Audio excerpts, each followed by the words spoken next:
नमस्कार मित्रों, आज के इस वीडियो में एक बार फिर से आप सभी का बहुत बहुत हार्दिक स्वागत है। हम आशा करते हैं कि आप सभी स्वस्थ होंगे, मस्त होंगे और पूरी तरह से अपनी तैयारी में व्यस्त होंगे। तो मित्रों, आज के इस वीडियो में हम हिंदी साहित्य इतिहास के अंतर्गत उपन्यास विधा और उपन्यास विधा से संबंधित कुछ महत्वपूर्ण और संभावित प्रश्नों को व्याख्यात्मक तरीके से हल करेंगे और इसके साथ ही इन्हें ट्रिक की सहायता से याद करने का भी प्रयास करेंगे। तो हम आशा करते हैं कि वीडियो आप सबके लिए बहुत ही महत्वपूर्ण होने वाला है, इसलिए इस वीडियो को आप लोग अंत तक जरूर देखें। चैनल पर नए हैं तो चैनल को सब्सक्राइब कर लें और उसके साथ ही अगर आपको थोड़ा सा भी उचित लगे तो इस वीडियो को अपने जो परिचित लोग हैं उनके पास भी शेयर करें। तो जैसा कि स्क्रीन पर आप देख पा रहे हैं, प्रश्न संख्या 1 है, हिंदी का प्रथम उपन्यास कौन सा है? ए परीक्षा गुरु, बी श्यामा स्वप्न, सी सफ़ेद मेमने, डी इनमें से कोई नहीं। तो आप सभी भाई बहनों का जवाब भी आगे अक्सर विकल्प ए को लॉक किया जाए। विकल्प ए परीक्षा गुरु इज राइट आंसर, है ना। हिंदी का जो प्रथम उपन्यास है परीक्षा गुरु है, 1882 ईस्वी में बिल्कुल लिखा गया है लाला श्रीनिवास द्वारा, और इसी आचार्य रामचंद्र शुक्ल जी ने भी हिंदी का प्रथम उपन्यास माना है। तो बिल्कुल सही जवाब, ठीक है। चलिए, अब प्रश्न संख्या 2 है कि हिंदी का प्रथम उपन्यासकार इनमें से कौन सा है? ए देवकीनंदन खत्री, बी लाला श्रीनिवास, सी सदल मिश्र, डी जगमोहन सिंह। तो आप सबका जवाब भी आया, विकल्प बी को लॉक किया जाए। तो विकल्प B Lala Srinivas Das is right answer, है ना। इस विकल्प के अनुसार अगर आप देखेंगे हिंदी का प्रथम उपन्यासकार तो लाला श्रीनिवास दास है। पहला उपन्यास अभी आपने देखा था परीक्षा गुरु, 1882 ईस्वी में लिखा गया है, ठीक है। चलिए, अब प्रश्न संख्या 3 है कि श्यामा स्वप्न नामक उपन्यास किसके द्वारा लिखा गया है? ए जगमोहन सिंह, बी भारतेंदु, सी राधाकृष्ण दास, डी लज्जाराम मेहता। तो ढेर सारे भाई बहनों का जवाब भी आ गया कि विकल्प ए को लॉक किया जाए, Jagmohan Singh is right answer, है ना। श्यामा स्वप्न क्या होता है? जो जग को मोह ले, है ना। श्यामा स्वप्न तो यही है जो जग को मोहन हो, तो जग को मोहन करने वाला स्वप्न जो है श्यामा स्वप्न होता है। तो श्यामा स्वप्न किसका है? जगमोहन का। जगमोहन को ध्यान में रखिएगा, जगमोहन सिंह को, ठीक है। चलिए, प्रश्न संख्या 4 है कि चंद्रकांता के उपन्यासकार हैं, यानी कि चंद्रकांता उपन्यास किसने लिखा? ए श्रीनिवास, बी भारतेंदु, सी देवकीनंदन खत्री, या डी इनमें से कोई नहीं। तो आप सभी ने बड़े सुंदर जवाब दे दिया, विकल्प C Devkinandan Khatri is right answer, है ना। देखिए, चंद्रकांता देवकीनंदन, चंद्रकांता देवकीनंदन, ऐसे ध्यान में रख लीजिएगा कि चंद्र के कांता कौन है? बोले चंद्र देवकीनंदन खत्री, ठीक है। चलिए, प्रश्न संख्या 5 है, गोवध की समस्या हेतु राधाकृष्ण दास ने कौन सा उपन्यास लिखा? ए निस्सहाय हिंदू, बी बिगड़े का सुधार, सी आदर्श हिंदू, डी इनमें से कोई नहीं, है ना। अब देखिए, प्रश्न पूछा जा रहा है गोवध की समस्या से संबंधित उपन्यास कौन सा है? तो आप सबका जवाब आ गया, विकल्प ए को लॉक किया जाए, विकल्प ए निस्सहाय हिंदू इज राइट आंसर। बात करें निस्सहाय हिंदू, तो निस्सहाय हिंदू उपन्यास की रचना जो है राधाकृष्ण दास ने 1890 ईस्वी में की थी। अब निस्सहाय हिंदू कब? 90 में, 1890 में हिंदू निस्सहाय हो गए, है ना, राधाकृष्ण के दास बन गए। तो राधाकृष्ण दास द्वारा लिखा गया है, जिसमें गोवध की समस्या को लेकर के ये उपन्यास लिखा गया है। तो बिल्कुल सही जवाब, बेहद सुंदर तैयारी आप सबके यहाँ पर दिख रही है। प्रश्न संख्या 6 है कि जासूसी उपन्यासों के लिखने की शुरुआत किसने की? ए गोपाल राम गहमरी, बी आदर्श सिंह उपाध्याय, सी विशंबर दास, या डी प्रेमचंद। तो ढेर सारे भाई बहनों का जवाब आ गया, सर विकल्प को लॉक किया जाए, Gopal Ram Gahmari is right answer, है ना। जासूसी गहमरी ना, जासूसी गहमरी ध्यान में रख लीजिएगा, जासूसी उपन्यास लिखने की शुरुआत गोपाल दास गहमरी ने किया था, गोपाल राम गहमरी ने। और इन्हें हिंदी का कानन डायल भी कहा जाता है, तो ये ध्यान में रख लीजिएगा, इन्हें हिंदी का कानन डायल भी कहा जाता है, ठीक है। चलिए, प्रश्न संख्या 7 है कि जासूस पर जासूसी उपन्यास किसका है, यानी किसने लिखा है? अब आपको जवाब देना है किसका है या किसने लिखा है। ये प्रेमचंद, बी चतुर्सेन शास्त्री, सी गहमरी, डी इनमें से कोई नहीं।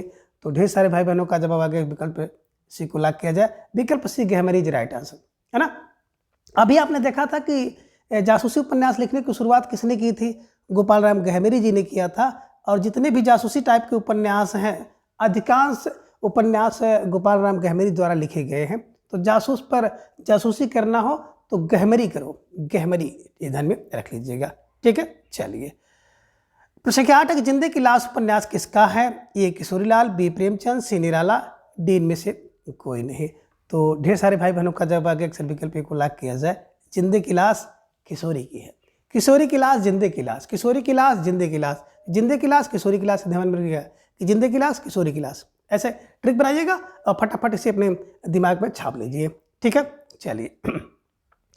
अब प्रश्न संख्या 7 है कि ठेठ हिंदी का ठाठ तथा अधकिला फूल किसके उपन्यास हैं? A Premchand, B Nirala, C Dinkar, D Ayodhya Singh Upadhyay.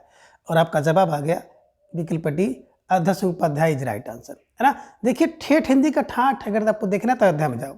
ठेठ हिंदी का ठाठ अयोध्या में, और अधखिले फूल आपको अयोध्या में मिलेंगे।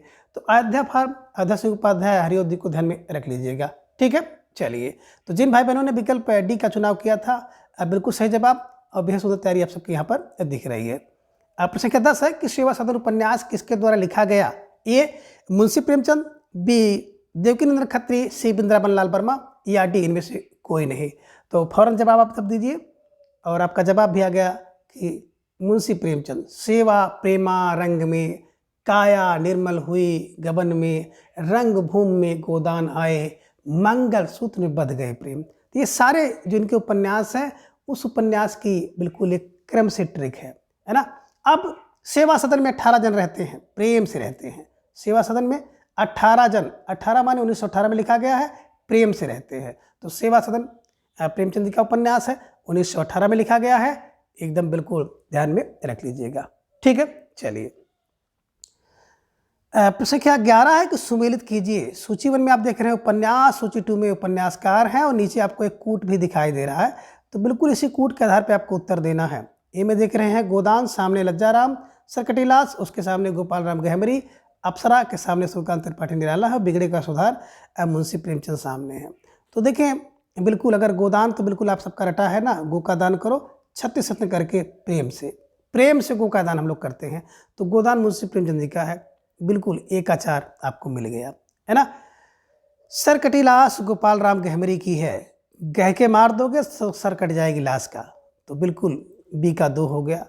अप्सरा निराली होती है, निराला जी की है, तो सी का 3 हो गया। बिगड़े का सुधार लज्जा, है ना। अगर कोई व्यक्ति बिगड़ गया है और उसमें लज्जा आ जाएगी, सुधार हो जाएगा। तो बिगड़े का सुधार लज्जा से होती है और लज्जा से भी नहीं हुई तो रामे मालिक है उसका, ध्यान में रख लीजिएगा। बिगड़े का सुधार लज्जा से होगी और लज्जा से नहीं हुआ तो राम ही, है ना। तो लज्जा राम मेहता को ध्यान में रख लीजिएगा। विकल्प बी 4 2 3 1 इज राइट आंसर। जिन भाई बहनों ने विकल्प बी का चुनाव किया था, बिल्कुल सही जवाब, बेहद सुंदर तैयारी आप सबके यहाँ पर दिख रही है। ठीक है, चलिए। प्रश्न संख्या 12 सुमेलित कीजिए। सूची 1 में उपन्यास और सूची 2 में उपन्यासकार हैं। तो आप लोगों की काफ़ी दिन से मांग थी कि प्रश्नोत्तरी को फास्ट कराया जाए, तो हमारी कोशिश रहती है कि फास्ट कराया जाए, लेकिन अपनी स्पीड थोड़ा सा स्लो रहती है, लेकिन पूरी कोशिश रहेगी कि फास्ट तरीके से कराया जाए। ठीक है, चलिए।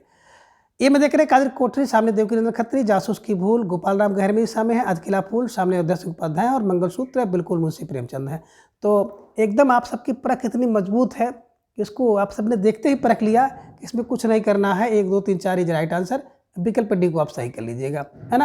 अब कादिर की कोठरी की रोटरी में देवकी के नंदन पैदा हुए थे, काली कोठरी पैदा हुए थे ना, कादिर कोठरी बस दिमाग में रख लीजिएगा कि कादिर की कोठरी में देवकी के नंदन पैदा हुए, देवकीनंदन खत्री का है। जासूस की भूल है गहमरी, है ना, बड़ी गहमरी भूल है। जासूस की भूल जो हो जाती है ना, तो बड़ी गहमरी भूल होती है। और अधखिला फूल आपको देखना है तो अयोध्या में जाके देखिए, और ठेठ हिंदी का ठाठ अयोध्या में आपको दिखाई देगा।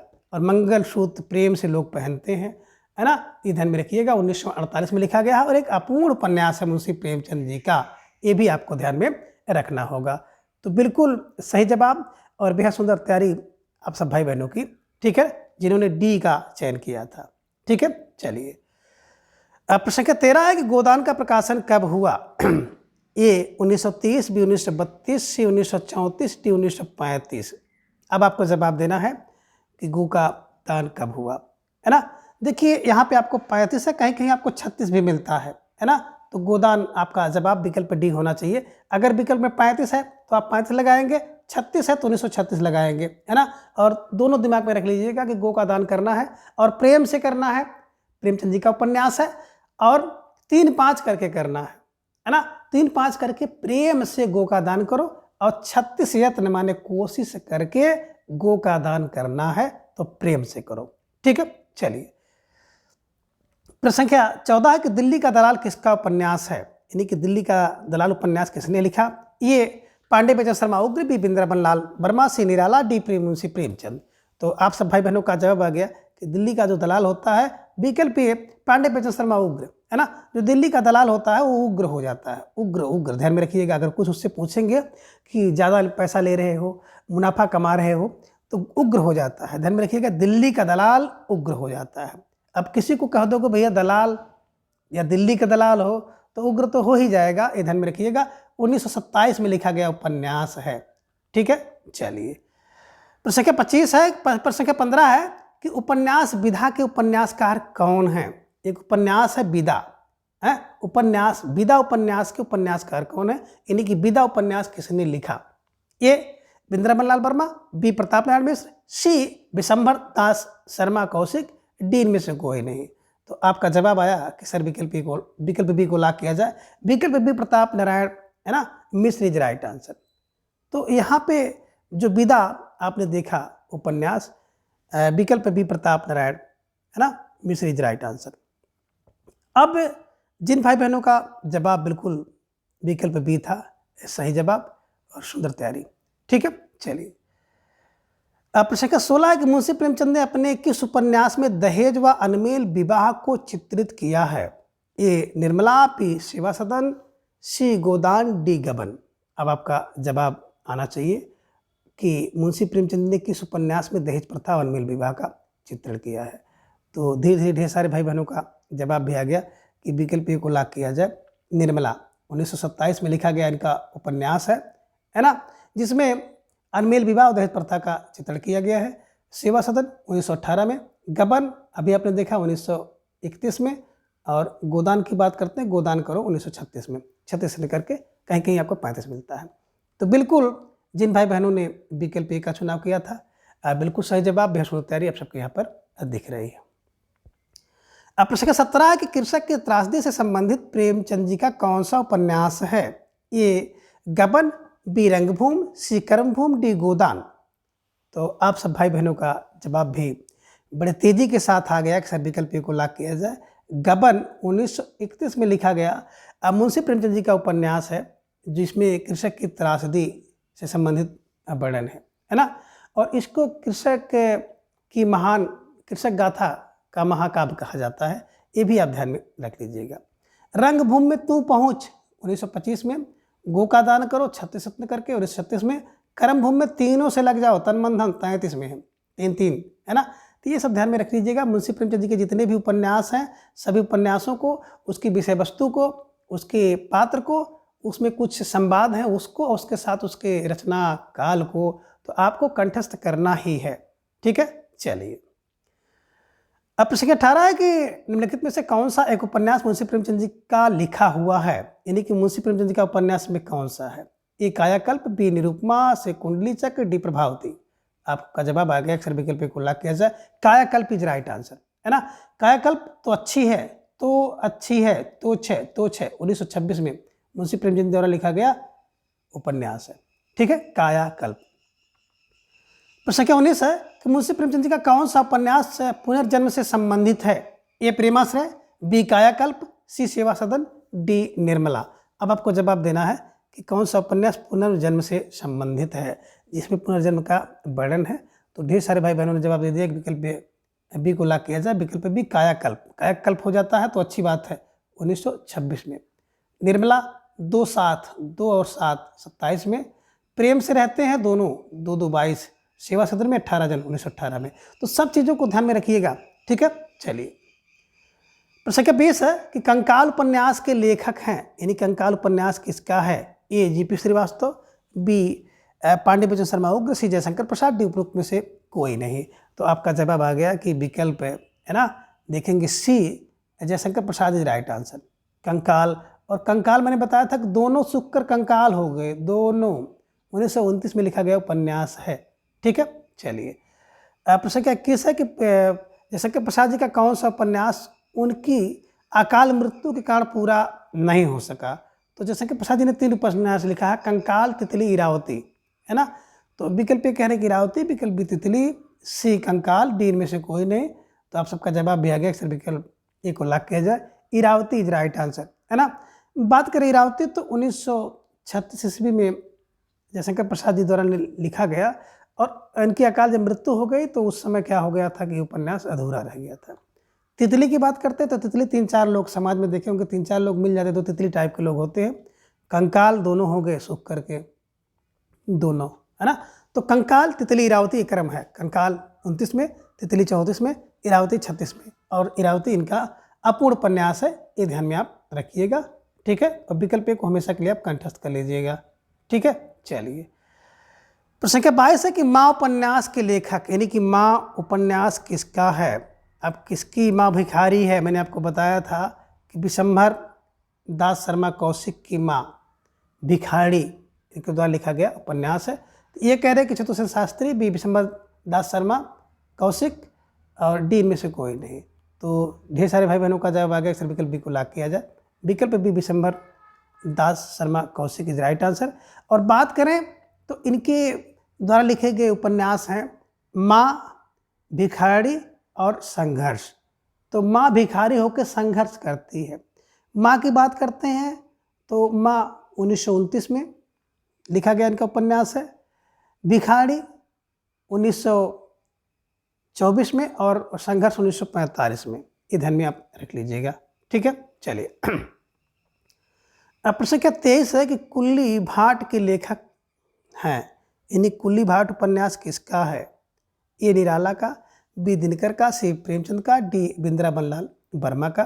तो ढेर सारे भाई बहनों का जवाब आ गया कि जो कुल्ली भाट होता है ना, निराला होता है, Nirala for Nirala is right answer.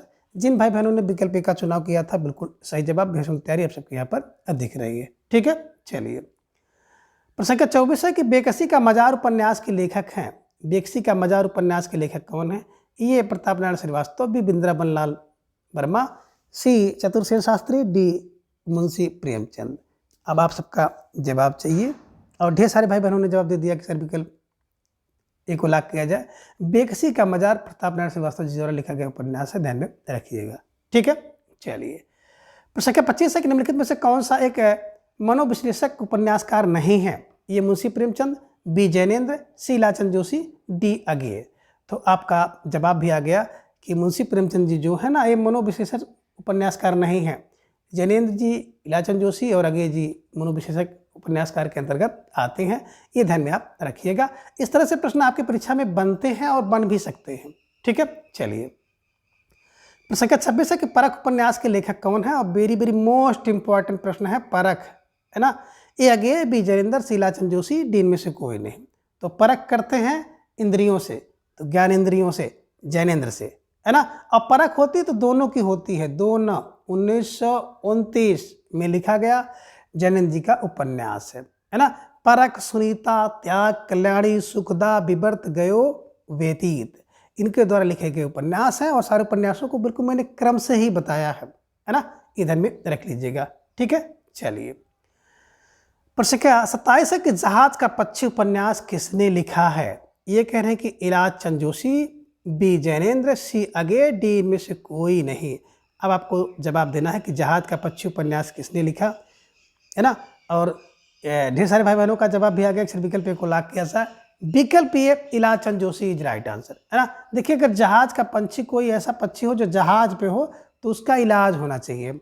अब इलाज फाज लीलाचंद जोशी को ध्यान में रख लीजिएगा कि जहाज पे बच्चे पैसे का इलाज चाहिए, है ना।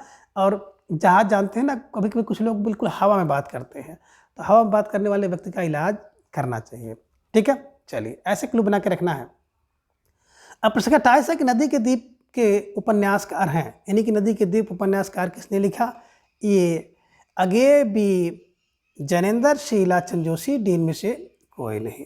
तो ढेर सारे भाई बहनों का जवाब आ गया, अक्सर विकल्प ए को लॉक किया जाए, अगेय इज राइट आंसर, है ना। अब नदी में कितने द्वीप हैं, ये अगेय हैं। और मैंने आपको बताया था कि नदी में 51 द्वीप अगेय हो गए, नदी में 51 द्वीप अगेय हो गए। तो नदी के द्वीप 51 और 51 अगेय हो गए। तो आगे द्वारा लिखा गया उपन्यास है, ध्यान में रख लीजिएगा, 1951 में। प्रश्न संख्या 29 है कि निम्नलिखित में से कौन सा एक साम्यवादी उपन्यासकार नहीं है? ए यशपाल, बी रांगी राघव, सी भैरव प्रसाद गुप्त, डी आगे। अब आपको जवाब देना है कौन से एक जो साम्यवादी उपन्यासकार नहीं है। तो धीरे धीरे ढेर सारे भाई बहनों का जवाब भी आ गया। अक्सर विकल्प डी को लॉक किया जाए, आगे इज राइट आंसर, है ना। साम्यवादी में यशपाल, रांगी राघव, भैरव दत्त गुप्त है, भैरव प्रसाद गुप्त है, लेकिन विकल्प डी आगे जी नहीं आते हैं, ध्यान में रख लीजिएगा। प्रश्न संख्या 30 है कि पार्टी कामरेड के लेखक कौन हैं इनमें से, है ना। ये कह रहे कि यशपाल, बी जैनेन्द्र, सी रांगी राघव, डी आगे। तो पार्टी में कामरेड होता, बोले यश, यश फॉर यशपाल जी की लिखी गई रचना है, इन्हीं को उपन्यास है, ध्यान में रख लीजिएगा। और पार्टी में 4-6 लोग तो आ ही जाते हैं, 4-4, 4-6, ये 4-6। और पार्टी जब होती है ना तो पार्टी में कामरेड होता है, तो कामरेड में चौका छक्का लगता है, चौका छक्का ध्यान में रख लीजिएगा, यशपाल जी द्वारा लिखा गया है। और इनके द्वारा एक उपन्यास और है दादा कामरेड 1941 में, है ना, दिव्या 1945 में, पार्टी कामरेड भी अभी आपने देखा ही 1945 में इनके द्वारा लिखा, 1946 में लिखा गया उपन्यास है ना। मनुष्य के रूप 1949 में इनके द्वारा लिखा गया उपन्यास है। तो ये सब ध्यान में रख लीजिएगा। यशपाल जी के जितने भी उपन्यास हैं बड़े महत्वपूर्ण उपन्यास हैं, सभी उपन्यासकारों को आपको रटना होगा, ठीक है। चलिए प्रश्न संख्या 31 है कि देशद्रोही के लेखक कौन है, यानी कि देशद्रोही उपन्यास किसने लिखा है? ये कह रहे कि रांगी राघव, बी जैनेन्द्र, सी राहुल शंकरतायन, डी यशपाल। तो आपका जवाब आ गया यशपाल, है ना। देशद्रोही, है ना, यशपाल, देशद्रोही यशपाल, ध्यान में रख लीजिएगा कि देशद्रोही उपन्यास किसका है, यशपाल का है, ठीक है। चलिए प्रश्न संख्या 32 है कि झूठा सच उपन्यास किसके द्वारा लिखा गया, है ना।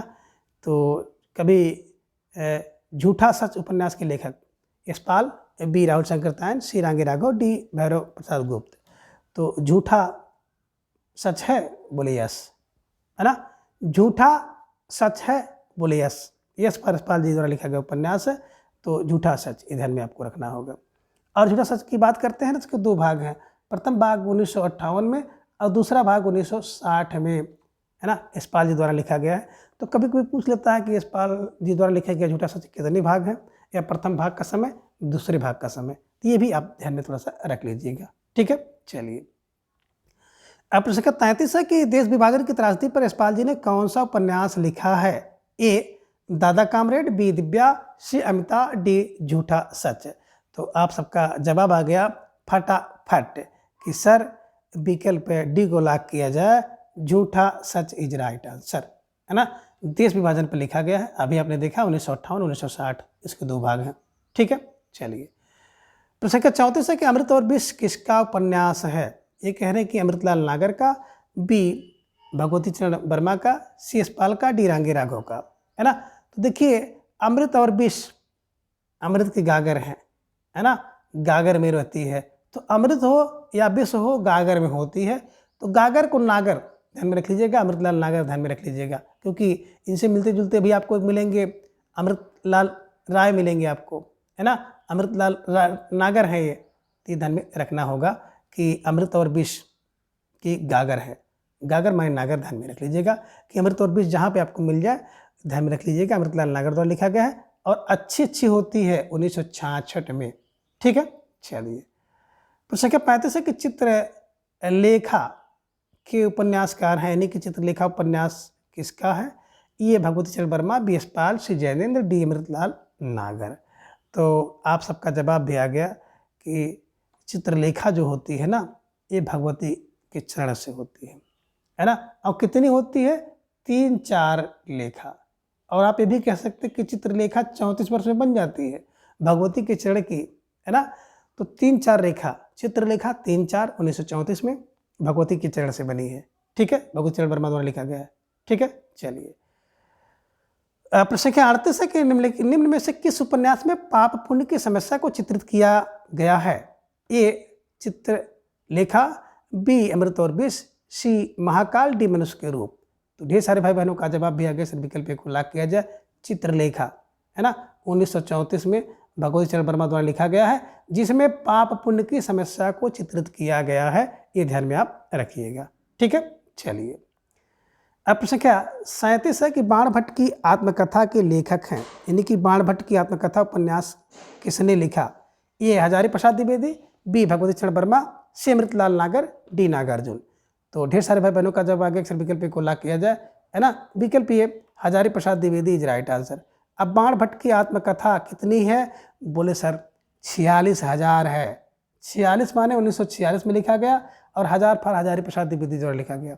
तो बाणभट्ट की आत्मकथा 46,000। ठीक है, चलिए अब प्रश्न 38 है कि मुर्दों का टीला के उपन्यासकार हैं, यानी कि मुर्दों का टीला उपन्यास किसका है?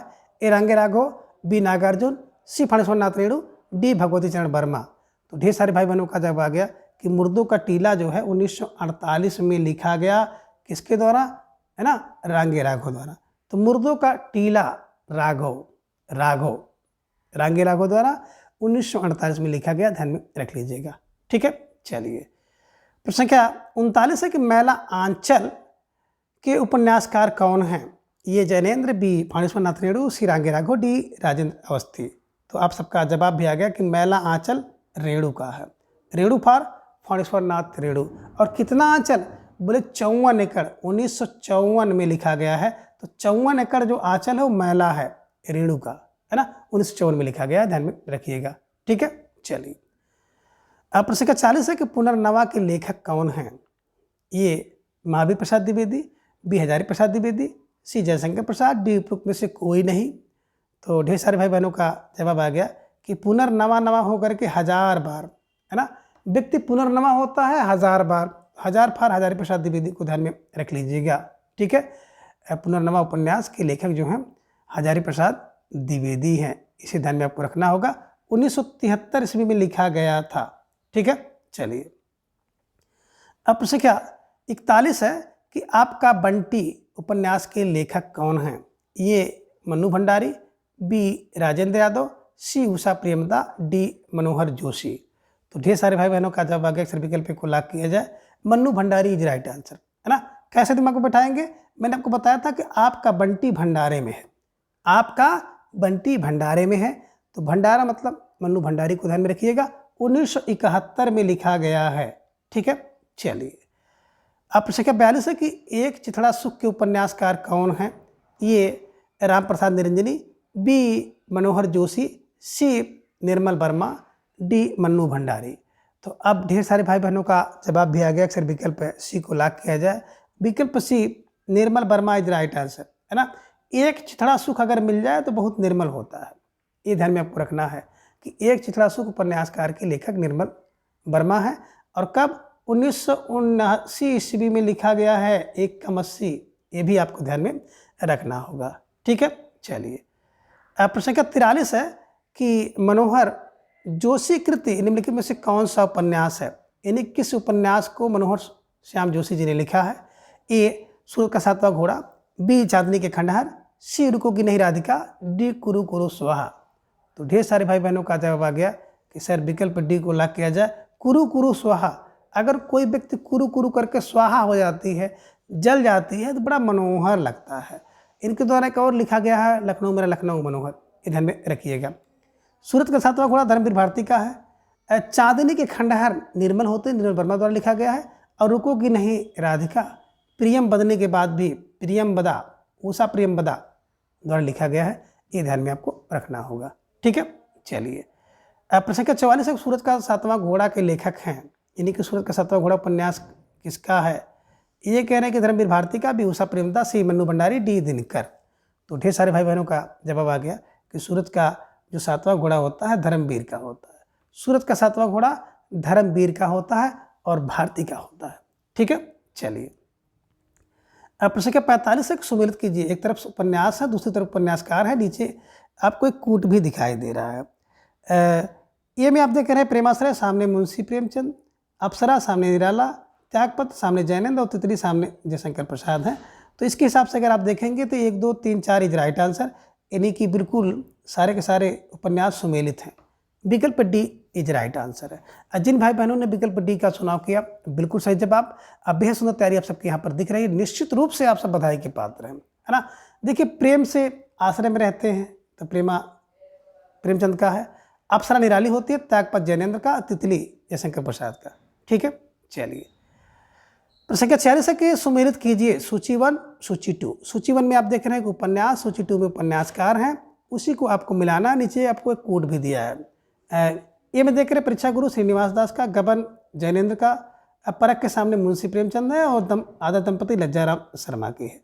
तो इसके हिसाब से आप देखेंगे तो परीक्षा गुरु लाला श्रीनिवास का एक का एक तो बिल्कुल सही है। गबन प्रेम से होता है तो मुंशी प्रेमचंद का बी का 3, परख ज्ञानेंद्रियों से करते हैं जैनेन्द्र का 2, और आदर्श दंपति लज्जा, आदर्श दंपति जो होती है ना उसमें लज्जा निवास करती है। तो विकल्प ए है ना, 1 3 2 4 इज राइट आंसर है ना। तो इसको आपको ध्यान में रखना होगा है ना। तो जिन भाई बहनों ने बिल्कुल विकल्प ए का चुनाव किया था, एक देख रहे हैं 1 का 1 है बिल्कुल, बी का आप देखेंगे 3 है बिल्कुल है ना, और सी का 2 है और डी का 4 है। तो जिन भाई बहनों ने विकल्प ए का चुनाव किया था बिल्कुल सही जवाब। बेहद सुंदर तैयारी आप सबके यहाँ पर दिख रही है। अब बात करें परीक्षा गुरु की तो राजनिवास द्वारा लिखा गया 1882 में, जैनेन्द्र द्वारा परख दोनों करिए 1929 में, गबन हो जाता है अगर 3 का 1 करते हैं 1931 में, और आदर्श दंपति लज्जा से रहते हैं तो 1904 में। ये भी आप ध्यान में रख लीजिएगा। अब प्रसंख्या 47 है कि सूची 1 में आप देख रहे हैं उपन्यास, सूची 2 में उपन्यासकार, इसी को आपको सुमेलित करना है ना। ये में देख रहे हैं महाभोज, सामने मोहन राकेश, अंधेरे बंद कमरे से लाल शुक्र, सामने सी के सामने राग दरबारी, सामने निर्मल वर्मा है, और वे दिन मनु भंडारी सामने है। इसके हिसाब से देखेंगे तो महाभोज होता है ना भंडारे में, तो मनु भंडारी द्वारा। ए का 4, अब ए का 4 2 जगह मिला आपको, बी और डी में। दूसरा अंधेरे बंद कमरे में मोहन राकेश का है तो बी का 1 हो गया। राग दरबारी लाल लाल 2, सी का 2, डी का वे दिन निर्मल होते हैं 3, यानी कि विकल्प बी इज राइट आंसर है। जिन भाई बहनों ने विकल्प बी का चुनाव किया था तो बिल्कुल सही जवाब। बेहद सुंदर तैयारी आप सबके यहाँ पर दिख रही है, निश्चित रूप से आप सब बधाई के पात्र हैं। ठीक है ना। बात करें मोहन राकेश द्वारा लिखा गया ये महाभोज की बात करते हैं तो महाभोज में 1979 है ना, ये ध्यान में आप रखिएगा 1879 में, 1879। राग दरबारी लाल होता है 1968 में। निर्मल होता है निर्मल वर्मा द्वारा लिखा गया उपन्यास जो है आपने देखा वे दिन 64 में, और मोहन राकेश का अंधेरे बंद कमरे 1961 में। ठीक है, चलिए अब प्रसंख्या 48 है कि उखड़े हुए लोग उपन्यासकार है। अब उखड़े हुए लोग उपन्यास किसने लिखा है?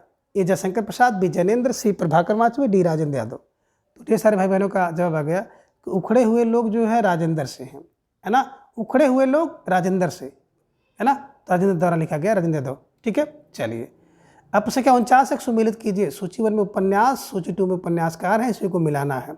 ए में आप देख रहे हैं दादा कामरेड, सामने यशपाल, चारुचंद्र लेख, हजारी प्रसाद द्विवेदी, महाभोज मनु भंडारी और सुनीता जैनेन्द्र। तो बिल्कुल जिन भाई बहनों का जवाब है 1 2 3 4, 1 2 3 4, विकल्प डी इज राइट आंसर, सब सुमेलित है। दादा कामरेड यशपाल का, चारुचंद्र लेख हजार हैं, महाभोज मनु भंडारा और सुनीता जैनेन्द्र का लिखा गया है, विकल्प डी इज राइट आंसर। ठीक है, चलिए आगे आप देख रहे हैं प्रसंख्या 50 कि झांसी की रानी के उपन्यासकार हैं, यानी कि झांसी की रानी उपन्यास किसने लिखा? ए वृंदावन लाल वर्मा, बी ऋषभचंद्र जैन, सी जैनेन्द्र, डी प्रताप नारायण मिश्र। तो ढेर सारे भाई बहनों का जवाब आ गया कि झांसी की रानी वृंदावन में रहती है, झांसी की रानी वृंदावन में रहती है, यानी कि वृंदावन लाल वर्मा द्वारा लिखा गया उपन्यास है। इसे ध्यान में आप रखिएगा। कब लिखा गया? 1946 में। ठीक है, तो मित्रों आज की इस वीडियो में बस इतना। इसके अगले भाग को हम लोग अगली वीडियो में जानेंगे। तब तक के लिए आप सभी अपना ख्याल रखिए और अपना अधिक से अधिक समय अपनी तैयारी में लगाएं। अपना प्रेम स्नेह विश्वास इस तरह से चैनल पर बनाए रखें। धन्यवाद, नमस्कार, बाय।